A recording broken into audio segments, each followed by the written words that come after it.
More than 1.3 million Canadians self-identify as Ukrainian, and that means Canada has the third largest Ukrainian population behind Ukraine and Russia. Ganna Zakharova is a Ukrainian-Canadian who fled Crimea after Russia annexed the region. Here's her perspective.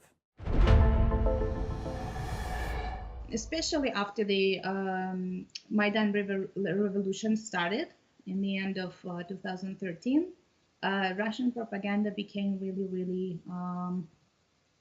aggressive, saying that if you don't want, second Libya to be here, you don't want this,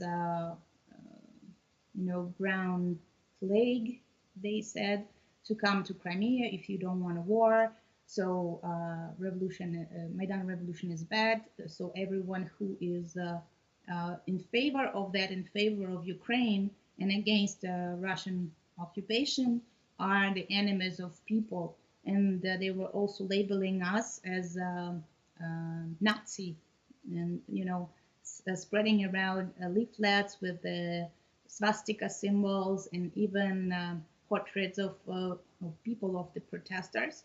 And when we had a coordinator of our Maidan protest in Simferopol in Crimea was abducted with two other people and tortured for 11 days.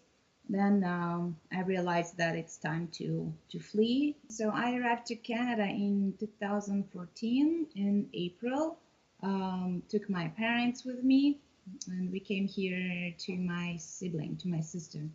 Canada and international community must act right away to stop this and to release the sailors that were captured by Russia and now they're in Moscow jail, and also release 70 other political prisoners which were captured in Crimea and now in Russian jails, and also other prisoners of war which were captured by Russia in the eastern part of Ukraine. And it can escalate even more to the full-scale war if the West does not react, does not stop, and does not stop this by using strong economic sanctions and providing Ukraine with defensive weapons and more training, so we become more powerful in terms of military power. I have seen the Russian troops on the streets of my native hometown in Crimea, Simferopol, right? And I have seen them, how they were blocking the military units. So it is very scary to see that. And I remember how scared I was. And I still remember that sense of fear when you cannot control yourself, when your hands are trembling and you don't know what to do and what to expect, what to happen.